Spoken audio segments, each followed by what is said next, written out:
어떻게 조화를 이루며 살 수 있겠습니까? 하는 그런 제목으로 말씀을 묵상하기를 원합니다.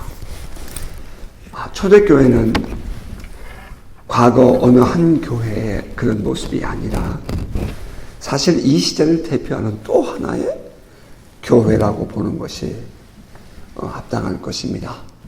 이유는 오늘 이 땅에 있는 교회들이 가지고 있는 모습을 초대교회가 그대로 다 가지고 있기 때문입니다. 그래서 2000년 전에 기록된 성경이 오늘날도 여전히 우리에게 적용되는 것입니다. 로마교회 성도들이나 오늘 이 시대를 살아가는 우리들이나 신앙적인 문제는 크게 다르지 않았습니다. 교회 안의 성도들 간에는 믿음이 좋은 사람도 있었고 또 믿음이 연약한 사람도 있었답니다. 믿음이 좋은 사람의 눈에는 믿음 약한 사람의 모습이 양에 차지 않았고 그래서 늘 그것을 불망하고 비판하고 지적을 하였습니다. 그래서 교회는 평안하지 못했고 서로 간의 다툼이 일어나게 된 것입니다. 제가 한국에서 목회할 때 일입니다.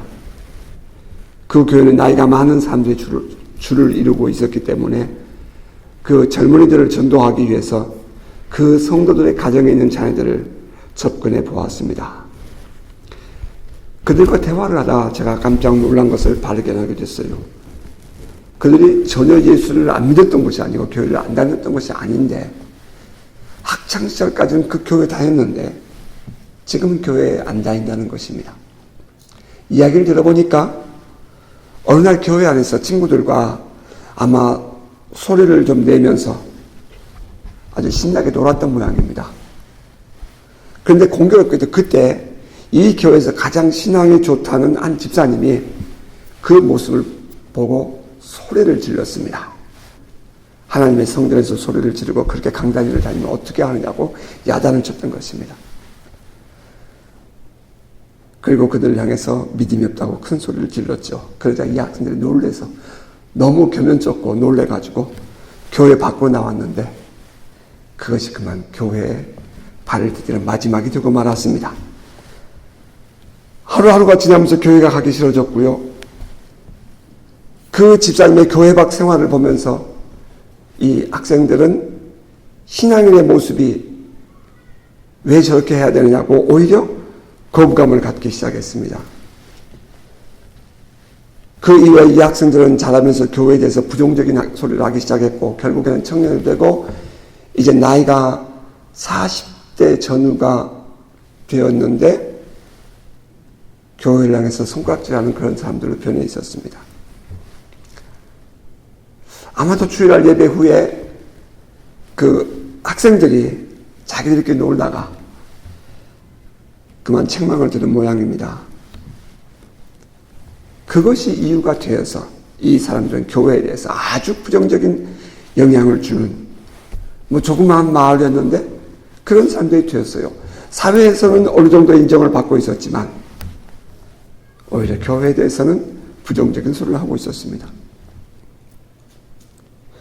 야단을 쳤던 그분은 그들에게 신앙생활을 잘하라고 말았다고 하겠지만 그 결과는 오히려 그 아이들을 교회 밖으로 내쫓는 행동이 되고 말았던 것입니다. 여러분 어떻게 생각하십니까? 이것이 그 아이들의 행동이 불량했기 때문에 일어난 일일까요? 다시 말하면 그들이 믿음이 없는 아이들이었기 때문에 다시는 교회 안 가는 그런 사람이 되었을까요? 아니면 그 아이들의 연약함을 받아주지 못한 그 믿음 좋은 그 사람의 절제되지 못한 언행 때문이었을까요?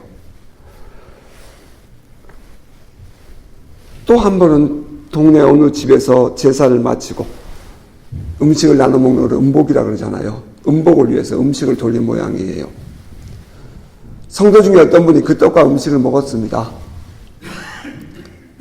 그러자 그 믿음 좋은 집사님이 그 소리를 듣고 그 성도를 향해 교인들이 모인 자리에서 소리를 들었습니다. 어떻게 그렇게 믿음 없는 사람처럼 행동을 하냐고. 어떻게 당신 같은 사람이 교회 집사가 될 수 있느냐고. 그날 제주교는 정말 썰렁한 분위기에서 마쳐야 했습니다. 여러분 어떻게 생각하세요? 교회 안에 성도 사이에 일어날 수 있는 문제에 대한 답변을 주는 것이 오늘의 본문입니다. 오늘의 본문이 이렇게 시작해요. 믿음이 연약한 자를 너희가 받되 그의 의견을 비판하지 말라. 너희가 받되 그들을 인정해 주라 이 말입니다. 그들이 말하는 믿음이 없는 자들의 행동도 너희가 너희 마음에서 받아주라 이 말이죠. 이 말은 교회 안에는 믿음이 좋은 성도들만 있는 것이 아니라 믿음이 연약한 자도 있다는 사실을 전제하는 내용입니다. 교회 안에는 여러 종류의 신앙을 가진 사람들이 있죠. 어떤 사람은 믿음의 눈으로 세상을 바라보는 사람이 있는 반면에 또 어떤 사람은 정말 세상적인 눈으로 매사를 세상적인 관점으로 보는 사람도 있다는 것입니다. 어떤 사람은 자기의 욕심으로 교회를 나오는 사람이 있는 반면에 또 어떤 사람은 남을 위해서 하는 것을 기쁨으로 여기며 사는 사람도 있습니다.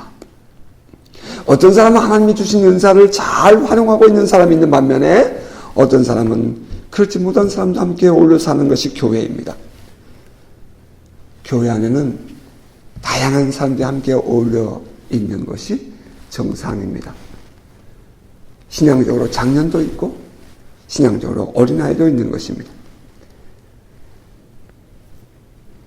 우리에게 문제가 있다면 이 다양한 사람들이 어떻게 조화를 이루며 더불어 살아갈 수 있는가 하는 것입니다. 사도는 말합니다. 믿음이 연약한 자를 너희가 받되 그의 의견을 비판하지 말아라. 예수님의 가르침에 대한 말씀이 있죠. 마태복음 7장 1절 이하에 보면 비판을 받지 아니하려거든 비판하지 말라. 너희가 비판하는 그 비판으로 너희가 비판을 받을 것이요 너희가 헤아리는 그 헤아림으로 너희가 헤아림을 받을 것이라. 어찌하여 형제의 눈 속에 있는 티는 보고 내 눈 속에 있는 들보는 깨닫지 못하느냐. 보라, 내 눈 속에 들보가 있는데 어찌하여 형제에게 말하기를 나로 내 눈 속에 있는 티를 빼게 하라 하겠느냐. 외식하는 자요. 그 외식이라는 단어가 어떤 단어인지 아시죠? 생활은 전혀 그렇지 않는데 배우가 무대에 올라가서 연기하는 것을 외식이라고 표현합니다. 마치 자기의 집에 어려운 일을 겪고 있는데 그 대본에 의하면 밝게 웃고 신나게 재미있게 연기를 해야 되는 그 분위기에서 그 배우는 자기 속에 있는 모습은 전혀 보이지 않고 연기에 몰입하여 보이는 삶을 사는 것, 그것이 외식하는 것입니다. 외식하는 자여, 먼저 내 눈 속에서 들보를 빼라. 그 후에야 밝히 보고 형제의 눈 속에서 티를 빼리라. 비판하지 말아라 그 말입니다. 너 스스로 돌아보라는 말씀이 있죠. 우리도 어차피 어렸을 때에 믿음이 연약할 때에 그런 과정을 가지고 성장하지 않았더냐.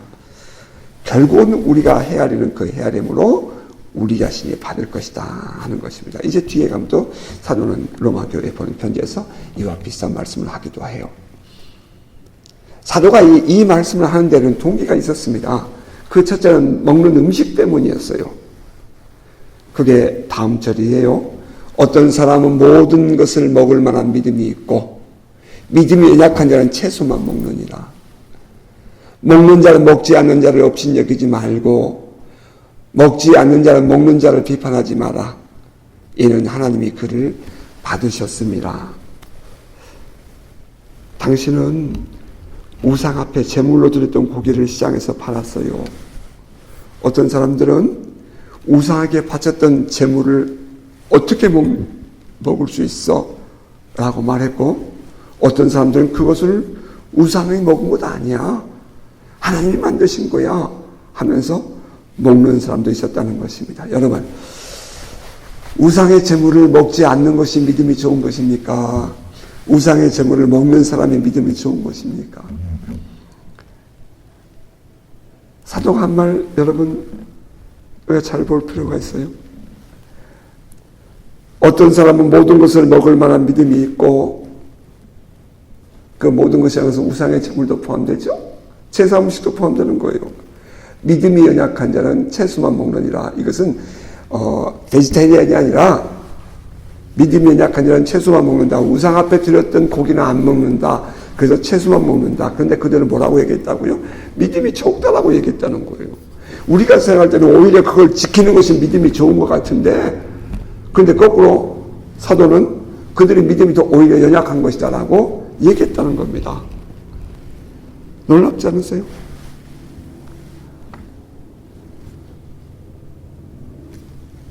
오늘 같으면 우상의 제물을 먹지 않은 사람이 믿음이 좋다고 여기는 사람들이 있을지 모르지만 사도는 그들을 향해서 믿음이 연약한 사람이라고 표현했다는 겁니다.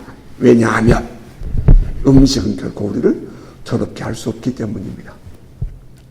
예수께서도 우리 안에 들어가는 것은 우리를 더럽히지 못한다. 오히려 우리에게서 나오는 것이 더럽게 한다라고 지적한 바가 있지 않아요? 뿐만 아니라 이 사도의 마지막에서 세 번째 편지쯤 되겠네요. 디모데 전서에서 64년경에 기록된 디모데 전서에서 사도는 이렇게 얘기를 하기도 합니다. 혼인을 금하고 어떤 음식물을 먹지 말라고 할 터이나 음식물은 하나님이 지으신 바니 믿는 자들과 진리를 아는 자들이 감사함으로 받을 것이니라. 하나님께서 지으신 모든 것이 선함에 감사함으로 받으면 버릴 것이 없나니 하나님의 말씀과 기도로 거룩하여짐이라. 그 우상 앞에 드렸던 제물인 것을 알면서도 말이죠. 그러니까 시장에서 파는 음식이 고기가 우상 앞에 드렸는지 혹은 우상 앞에 드리지 않았는지 왜 모르겠어요. 알지요. 하지만 또 사도는 이렇게 말해요. 그것이 우상 앞에 드려진 제물이라고 말하거든. 그러면 그들의 신앙 때문에 먹지 마. 너희는 먹어도 돼. 상관없어. 왜? 하나님께서 주신 거니까 감사함으로 받아. 말씀과 기도로 거룩하여지는 거야. 감사함으로 받으면 돼. 라고 얘기했다는 거예요. 그러니까 사도는 무조건 다 먹어도 좋다 라고 말하지만 무조건이라는 것은 또 아니에요. 그 음식을 먹을 때에 함께 있는 자들이 믿음이 연약하여 이러한 모습을 보고 시험에 드는 사람이 생기게 된다면 차라리 먹지 말아라 이렇게 했습니다. 자, 우리 또 이번에는 또 고린도전서에 보낸 편지에서 이렇게 말한 것을 한번 볼까요? 모든 것이 가하나 고린도전서 10장 23절 이해합니다. 모든 것이 가하나 모든 것이 유익한 것이 아니요 모든 것이 가하나 모든 것이 덕을 세우는 것이 아니니. 누구에게 보낸 편지예요? 성도들에게 보낸 편지예요. 누구든지 자기의 유익을 구하지 말고 남의 유익을 구하라. 무릇시장에서 파는 것은 양심을 위하여 묻지 말고 먹으라. 아니 사실 알지 왜 모르겠어요. 당시에 다 우상 앞에 드린 제물들 갖고 나와서 파는 건데. 그런데 묻지 말라는 거예요. 이는 땅과 거기 충만한 것이 주의 것입니다. 불신자 중 누가 너희를 청할 때에 너희가 가고자 하거든 너희 앞에 차려놓은 것이 무엇인지 양심을 위하여 묻지 말고 먹으라. 누가 너희에게 이것이 재물이라 말하거든 알게 한 자와 그 양심을 위하여 먹지 말라. 내가 말한 양심은 너희 것이 아니요 남의 것이니 어찌하여 내 자유가 남의 양심으로 말미암아 판단을 받으리요. 만일 내가 감사함으로 참여하면 어찌하여 내가 감사하는 것에 대하여 비방을 받으리요. 그런즉 너희가 먹든지 마시든지 무엇을 하든지 다 하나님의 영광을 위하여 하라. 음식은 땅에서 나온 것으로 무엇인지 하나님이 주신 것이다 이 말이에요. 따라서 무엇인지 감사함을 받으면 돼요. 먹어도 됩니다. 하지만 그곳에 함께한 사람이 그것을 꺼려한다면 그들의 양심을 위해서 먹지 말아라. 먹든지 마시든지 다 하나님의 영광을 위해서 한 것 아니냐. 안 먹으면 좀 어떠냐 그 말이죠. 이제 다시 이제 로마서 본문으로 돌아가 보면 따라서 사도는 이렇게 말하는 거예요. 먹는 자는 먹지 않는 자를 없인 여기지 말고. 그죠? 먹는 자가 믿음이 좋은 자예요. 우상의 재물도. 뭐 뭐든지 다 먹을 수 있다 먹으니까 그 믿음으로 하나님이 주신 거니까 감사함으로 받으면 되니까. 그런데 먹지 않는다고 믿음이 약하다고 없인 여기지 말라는 거예요. 그리고 먹지 않는 자를 먹는 자를 비판하지 말라는 거예요. 자기 수준에서 자기 생각 기준 가지고 남 판단하지 말라는 거예요. 이는 하나님이 그를 받으셨음이니라. 이유는 믿음이 연약한 자와 믿음이 좋은 사람이나 모두를 다 하나님이 받으셨다는 거예요. 하나님이 받으셨다. 이거 매우 중요한 잖아요. 하나님이 인정하신다는 거예요. 하나님이 하신다는데. 정말 우리는 하나님의 주권을 인정하는 삶을 살려. 하나님이 하신다는데. 오늘 이 아침에 우리의 이 예배도 하나님이 하신다는데 그럼 우리는 그저 순종하고 받는 거죠. 믿음이 좋은 사람은 하나님이 받은 것이 아니라 믿음이 연약한 사람도 하나님이 받아주셨으니 너희는 서로 간에 간섭하지 말고 업신여기거나 비판하지 말아라 하는 것이 성경의 가르침이요 사도의 가르침이었던 것입니다. 또 이어지는 로마서 14장 4절 남의 하인을 비판하는 너는 누구냐? 그가 서 있는 것이나 넘어지는 것이 자기 주인에게 있음에 그가 세움을 받으리니 이는 그를 세우시는 권이 주께 있습니다. 주님께서 세우신다는 거죠. 주님께서 하신다는 거예요. 믿음이 연약한 사람도 하나님께 속해 있으니 하나님이 그를 잘하게 하시고 때가 되면 하나님이 세우실 것이다 그 말씀이에요. 그러므로 정말 하나님의 주권을 인정하고 살아계신 하나님이 인정된다면 오늘 우리의 이 모습 속에서 내 양에 차지 않고 내 생각에 맞지 않는다고 해서 비판하고 혹은 정죄하고 거스르는 그런 마음 갖지 말라는 거지요. 정말 화합을 이루고 조화를 이루며 살기를 주님께서 우리에게 원하신다면 그 뜻을 이루어 드리기 위해서 우리가 할 수 있는 것이 무엇이냐? 그것은 하나님을 인정해드리고 하나님께서 하실 것이라는 것을 받아들이고 우리는 오늘 서로를 사랑하고 서로를 섬기고 서로를 받아주는 삶을 살아야 한다 하는 것입니다. 자, 또 그 다음 절 볼까요? 여러분 이거 참 재밌는 구절이네요. 로마서 14장 5절이에요. 어떤 사람은 이 날을 전날보다 낮게 여기고 어떤 사람은 모든 날을 같게 여기나니 각각 자기 마음으로 확정할지니라. 이 내용은 안식일에 대한 논쟁이 있었음을 전제합니다. 유대인들은 아직도 안식일 사밧데이를 지켰잖아요. 그러니까 이 초대교회가 사밧데이를 지킬 것이냐 아니면 로드스데이를 예수께서 부활하신 날을 기념하며 지킬 것이냐 하는 그런 논쟁이 초대교회에도 있었다는 거예요. 여러분 사실 오늘날 이 새로운 어떤 그런 이스라엘 땅에서의 물결이 일어나고 있죠. 메시아닉 주의입니다. 그들은 예수가 그리스도라는 것을 믿지 못했던 사람들인데 이제 예수가 그리스도라는 사실을 받아들이죠. 그런데 이 메시아닉 주들이 드리는 예배가 언제인 줄 아세요? 사밧데이예요. 오늘 우리가 말하는 로드스데이가 아니라고요. 우리가 말하는 썬데이가 아니에요. 그들은 세터데이에 예배를 드려요. 메시아닉 주들에게 있어서의 주일은 안식이란 말입니다. 이들도 우리가 똑같은 예수를 믿는 예수를 그리스도로 받아들이는 사람들이에요. 우리 옛날에 이제 신학을 공부하고 또 뭐 그 이전에도 안식교에 대해서 막 우리가 비난하면서 저 안식일날 그러니까 주일날이 아닌 토요일을 고집하고는 저들 이단이다. 우린 그렇게 얘기했단 말이에요. 왜 안식교가 이단이냐?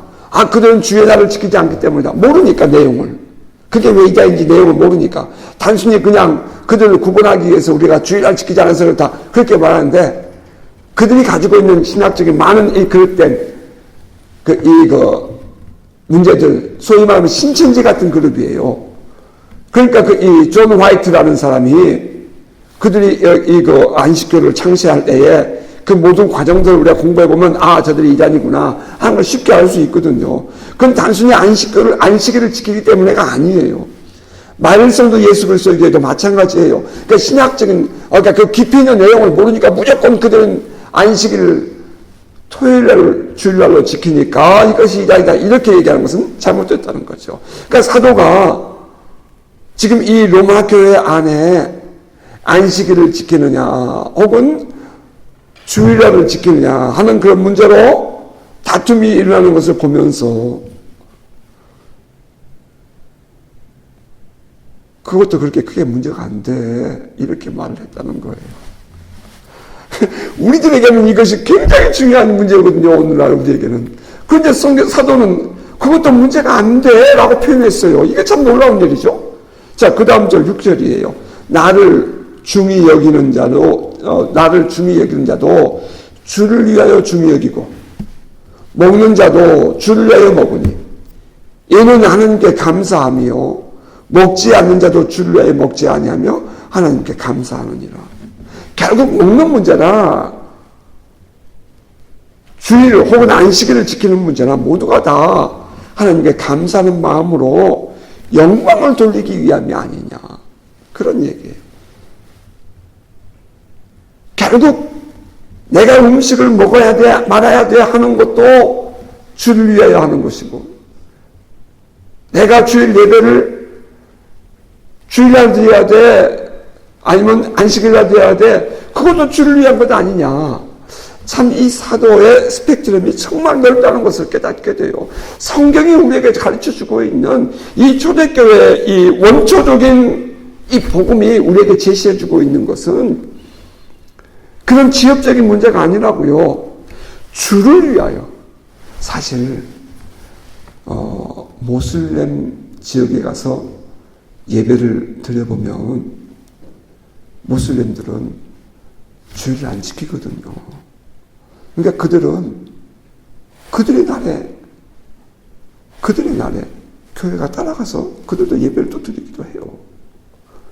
그리고 또 이제 일부에서 또 선교사들 말입니다. 왜냐하면 그날 쉬니까. 그리고 주일날 시간이 안 되니까 밤늦은 시간에 그들이 모여서 또 예배를 드리기도 해요. 러시아 정교회 1월 7일 날이 성탄절이에요. 그러니까 우리는 지금 12월 25일이 성탄절이에요. 크리스마스인데 러시아는 정교회는 1월 7일이 크리스마스예요. 그러니까 그들은 1월 7일 예배를 드려요. 성탄절 축하잔치를 해요. 전혀 우리하고는 다르죠. 그렇다고 우리가 그들을 향해서 뭐라고 비난하지는 않잖아요. 그러니까 선교사님들이 성탄절날도 모여서 또 그들 낮에는 근무를 해요. 모여가지고 그들도 예배를 드리고 또 뭐 재밌게 또 이렇게 서양식의 잔치도 해요. 하지만 근본적으로 1월 7일 날 성탄절 예배를 러시아 정교회와 함께 모두가 또 드리는 그런 모습을 볼 수 있어요. 그러니까 날이 그렇게 중요한 것이 아니라는 거예요. 선교지에 가면. 중국인들이요. 성탄절날 없어요. 중국인들은 계속해서 일해요. 춘제까지. 그러니까 1월 25일 날이 이번에는 이 설날이던데 이 춘제까지 계속 그런 연휴 없어요. 우리는 이 태양역에서 서양식에서 우리가 받아들였기 때문에 성탄절도 있고 신년도 이렇게 지내고 하지만, 그러니까 이 날에 대해서 사도가 우리에게 말해주고 있는 것은, 성경 초대교회가 말해주고 있는 것은 주를 위하여 여기에 강조점이 있다는 겁니다. 그러니까 결국은 모든 것들이 그 근본적인 중심이 중요한 것이지 어떤 형식이나 어떤 율법적인 그런 데 있지 않다는 거예요. 이게 사도 바울이 우리에게 가르쳐주고 있는 아주 좀 레디컬하다고 표현할까? 매우 민감한 그런 이 교훈인 겁니다. 이게 이제 세월이 흘러가면서 종교회의를 거치면서 이 주일날을 정하게 되고 이런 성탄절을 정하게 되고, 사실 성탄절도 이것도 정해진 거죠. 이런 교회력이 정해진 것이다 이 말이에요. 물론 우리가 그렇다고 해서 그것이 잘못된 것을 의미한 것은 아니에요. 오늘날을 지키면 어때요? 그러나 우리 모두가 다 한 가지, 주를 위하여. 따라서 이제 이어지는 7절 이렇게 말해요. 우리 중에 누구든지 자기를 위하여 사는 자가 없고 자기를 위하여 죽는 자도 없도다. 이렇게 말했어요. 먹는 것도 주를 위해서 먹고 우리가 예배하는 것도 주를 위해서 하는 것이지 나를 위해서 하는 것 아니지 않느냐 그 말이에요. 그러면서 중요한 말씀 참 많은 사람들이 암송하지요. 우리가 살아도 주를 위하여 살고 죽어도 주를 위하여 죽나니 그러므로 사나 죽으나 우리가 주의 것이로다. 우리의 삶 자체가 주를 위한 거죠. 우리의 삶 자체가 주를 위한 것입니다. 이 말씀을 사도가 할 때의 내용은 뭐 대단한 결심을 요구하는 것 아니라는 것 우리 이제 이해할 수 있어요. 이건 너무나도 단순하게 고백하는 그런 내용이에요. 내가 살아도 주를 위해 살고 내가 죽어도 주를 위해 죽는 거야. 그러니까 내가 먹든지 마시든지 무슨 다 주를 위해 사는 거야. 내가 먹어도 되고 안 먹어도 돼. 내가 주일날 예배 드려도 되고 그러지 못해도 돼. 그러나 그 모든 것이 다 궁극적으로 주를 위해서 하는 거야. 그런 말을 하면서 이런 말을 하는 거예요. 우리가 살아도 주를 위해 살고 죽어도 주를 위해 죽나니 그러므로 사나 죽으나 우리가 주의 것이로다. 여러분 아멘입니까? 이렇게 생각하고 결단하고 나면 모든 것이 자유로워질 수 있어요. 어떤 의미에서 신앙은 우리에게 참된 자유를 준다 이렇게 말할 수 있지 않겠습니까?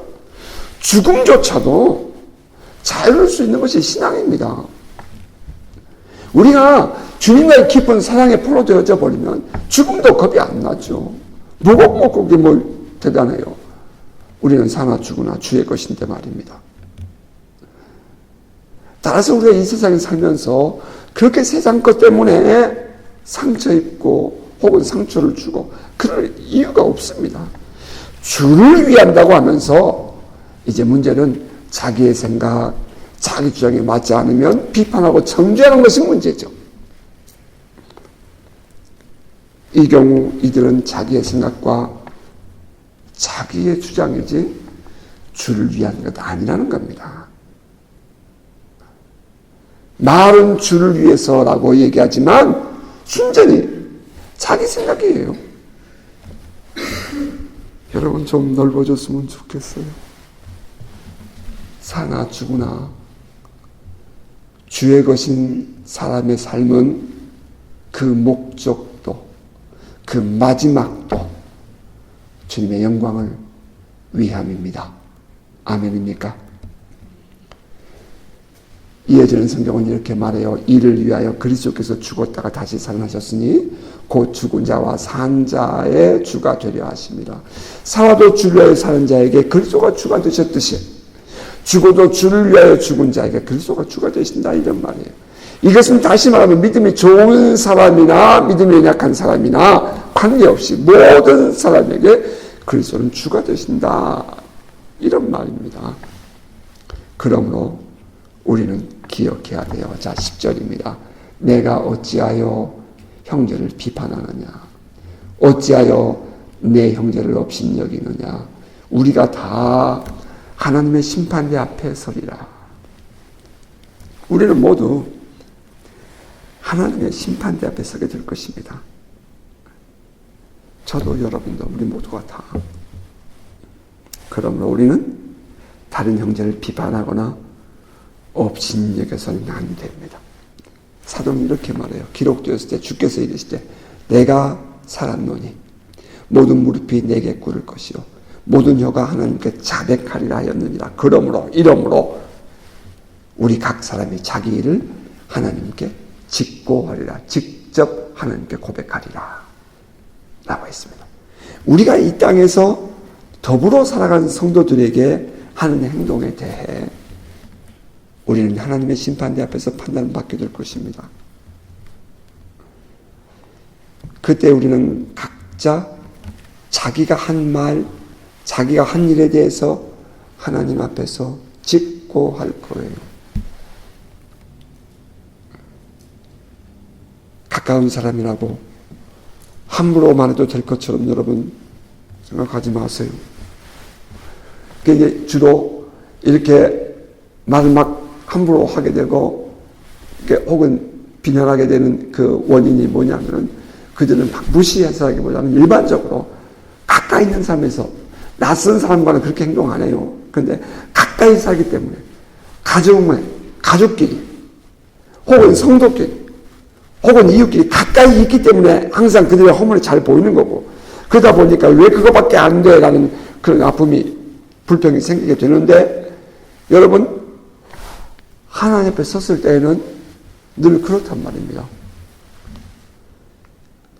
제가 이제 한국의 한 기독교 방송에서 가끔 저에게 뉴질랜드에 대한 리서치를 해달라고 하면 제가 뉴스를 보내주거든요. 이제 아마 1월 1일 한국에 방송이 됐을 거예요. 인터뷰를 24일 날 하게 됐는데, 그 전날 해야 되는데 제가 준비가 안 되고 나도 또 마음이 더 복잡해서 24일 날 아침에 했어요. 그 PD가 조금 착각을 했는 모양이에요. 한국과 뉴질랜드 시간을 4시간 차이는 맞는데 한국보다 뉴질랜드가 늦었다고 생각했던 모양이죠. 아니, 나하고 인터뷰하기로 약속한 시간인데 전화가 안 와요. 1시간을 기다렸어요. 안 되겠기에 제가 이메일을 보냈죠. 우리가 사귀어 가면서 더 많이 사귀었다고 생각할 때일수록 처음 만나는 사람처럼 그렇게 조심스럽고 더 서로를 인정하는 만남이어야 돼요. 제가 그러면서 편지를 썼어요. 그 말이 무슨 말인지 모르더라고요, 처음에는. 뒤에 이메일이 왔어요. 성사님 죄송해요. 제가 착각을 했어요. 한국이 뉴질랜드보다 빠른 줄 알았어요. 그렇게 이메일이 왔더라고요. 제가 중요하다고 생각해요. 우리가 사귀어 갈수록 더 친숙해지고 친밀해질수록 처음 만나는 사람들 만났을 때처럼 설레임이 있고 서로를 존경하고 서로를 인정해주고 그렇게 한다면 사귀어 가는 것이 더 기쁨이 되고 즐거움이 되지 않겠냐 하는 것입니다. 실수하지 않을 수 있죠. 그러한 의미에서 우리는 가까울수록 서로를 더 품어주고 이해해주고 포용해주는 그런 삶을 살 때에 조화를 이루며 살 수 있다는 것입니다. 안 된다고 해서 뒤에서 함부로 말하고 비판하지 말자는 거예요. 이유는 우리는 모두 하나님 앞에 서게 될 것이기 때문입니다. 말씀을 맺을게요. 오늘은 새해 첫 예배예요. 로마서를 쭉 지금 강의해 오는 가운데 우리는 오늘의 본문을 이 새해 아침 첫 예배에 만나게 되었어요.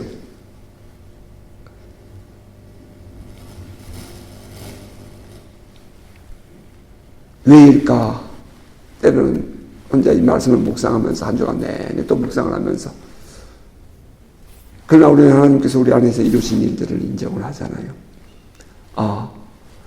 하나님께서 우리를 또 성장시켜가고 성숙해가게 하시면서 이 한 해 동안 바로 이런 부분에 우리에게 포커스를 두고 또 우리를 성장하게 하시는구나 하는 것을 저는 아멘으로 받았어요.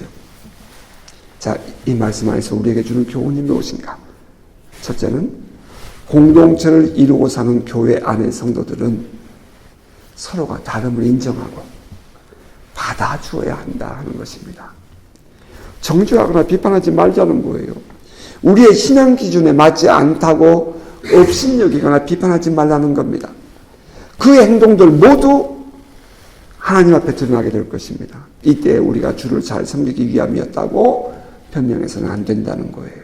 소용없어요. 우리들도 모두 그러한 과정을 통해서 성장해 왔음을 돌아봐야 합니다. 우리는 모세의 교훈을 잘 알잖아요. 분노하며 백성들을 교훈했어요. 모세에게 하나님은 너가 하나님의 영광을 드리지 못했다고 오히려 책망했다는 겁니다. 정말 그 믿음 없는 백성들을 바라보면서 모세는 얼마나 속상했어요. 그러니까 화가 났잖아요. 모세는 어쩌면 그 백성들에게 왜 그렇게 지금까지 하나님께서 이끌어냈는데 이것도 못 참아라고 말했을지 모르겠지만, 그래서 화가 났을지 모르겠지만, 모세는 그들에게 분노한 것 때문에 하나님께로부터 책망을 받았다는 거예요. 믿음이 연약한 자를 마음으로 받아주고, 때로는 그들의 말들과 그들의 행동이 부족하다 할지라도 비판하지 않는 그런 넉넉함이 우리 안에 있기를 소원합니다. 둘째는 우리들의 삶에 대한 신앙 안에서의 의지가 분명해야 한다는 것입니다. 우리가 살아도 주를 위하여 살고 죽어도 주를 위하여 죽나니 그러므로 사나 죽으나 우리가 주의 것이로다. 이 고백을 분명하게 할 수 있는 삶을 살아야 한다는 거예요. 우리 모두 개인이 우리 모두가 내가 살아도 주를 위해 살고 내가 죽어도 주를 위해 죽는다는 그런 고백, 그것을 위해서 자기의 욕심이나 자기의 생각이나 자기의 주장, 그것을 내려놓고 이제 내가 내 생각대로 내 주장대로 살지 않기로 결단해야 한다는 것입니다. 사나 죽으나 다 주의 것입니다. 지난달 몇 주 그렇게 멀지 않은 때 이곳을 기도를 하다가 사도행전 27장에 사도 바울이 유다굴로 광풍을 만나서 배가 물에 떠내려가는 모습을 하나님께서 보게 하시고 또 읽게 하셨습니다. 사도행전 27장 15절에 보면 배가 지금 떠내려가는데 처음에 사도 바울이 가지 말자, 위험하다. 그런데도 불구하고 선장과 선원들은 그 배를 출항시키지 않습니까?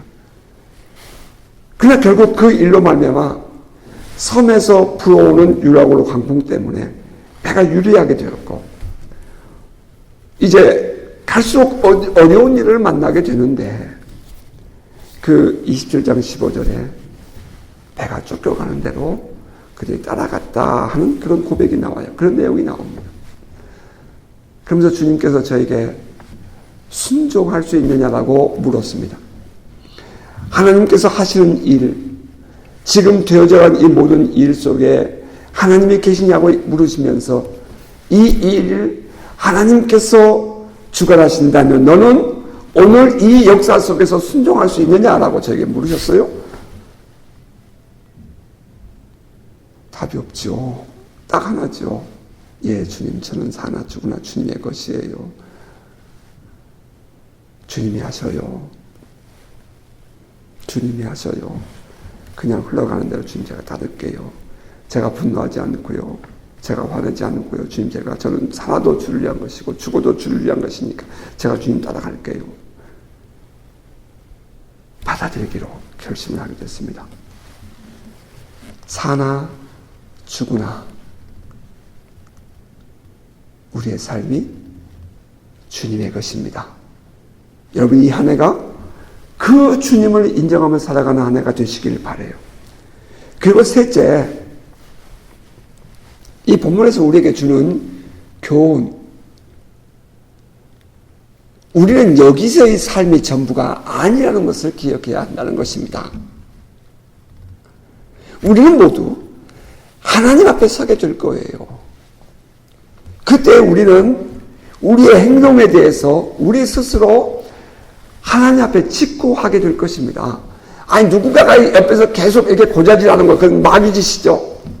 아니요, 하나님 앞에 나가면 우리는 우리 자신이 마치 주마등처럼 쫙 우리의 과거를 보게 될 거예요. 수술대 위에 딱 누웠을 때에 이렇게 그 마취약을 팔에다 꽂아주잖아요. 그 마취약을 팔에다 꼽아주는 그 순간에 지나간 나의 삶에 대한 그 영상이 순간적으로 주마등처럼 지나가는 것처럼 말이죠. 아, 경험해봤네요. 그런 것처럼 우리가 주 앞에 서게 되면 우리가 그동안 살아왔던 모든 삶에 대해서 주마등처럼 쫙 보여지게 될 것이고 직거하게 될 것입니다. 그리고 그에 대한 판단은 하나님이 하실 거예요. 그러므로 늘 밤이 되면 눈을 감고 저는 이렇게 기도한답니다.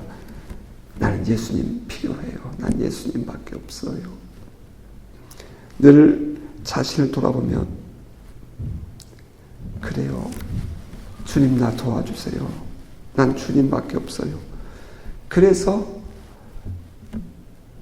요엘 선지자가 말하기를 누구든지 주의 이름을 부르는 자는 구원을 받으리라 했던 거잖아요. 우리는 모두 주 앞에 설 거예요. 우리 잊지 말고 살아가십시다. 깨어 있어야 돼요. 그리고 마지막 네 번째요. 이 말씀은 믿음이 연약한 자에게 주는 것이 아니라 스스로 믿음이 좋다고 생각하는 사람에게 준 교훈이라는 거예요. 여러분, 이 로마서 14장 1절 이하의 말씀은 믿음이 연약한 자에게 주는 말씀 아니에요. 믿음이 좋은 사람에게 주는 거예요. 믿음이 연약한 자를 너희가 받되 그의 의견을 비판하지 말아라. 여러분, 좋은 믿음이 무엇인가요? 하나님과의 관계가 좋은 것과 성도들과 이웃과의 관계가 좋은 것을 의미하잖아요. 하나님과의 관계는 좋은데 이웃 성도들과의 관계가 좋지 않다면 그 믿음 좋다고 말할 수 없어요. 마찬가지로 이웃 성도들과의 관계는 좋은데 하나님과의 관계가 좋지 않다면 그것도 좋은 믿음은 아니잖아요. 이 수직과 수평의 관계가 모두 건강하고 좋은 것이 좋은 믿음입니다. 좋은 이웃 관계가 되기 위해서 꼭 기억해야 할 것은 믿음이 연약한 자를 받아주고 그들을 비판하지 않는 것입니다. 이제 올 한 해 2020년 우리에게 주어진 이 시간을 어떻게 살며 어떻게 조화를 이루며 살 것인가 하는 질문 앞에서 어떻게 하면 우리가 풍요로운 삶을, 넉넉한 삶을, 좀 더 성숙된 삶을 살아갈 것인가라는 그 질문 앞에서 우리 이 말씀을 따라가는 성도가 되십시다. 저도 이렇게 살도록 노력할 것이고 여러분 이렇게 살도록 우리 함께 마음을 함께하며 살아가십시다. 어떻게 조화를 이루며 살 것인가. 그것을 묵상하면서 사는 이 한 해 되시기를 또 이 한 주간 되시기를 주의 이름으로 축복합니다. 아멘.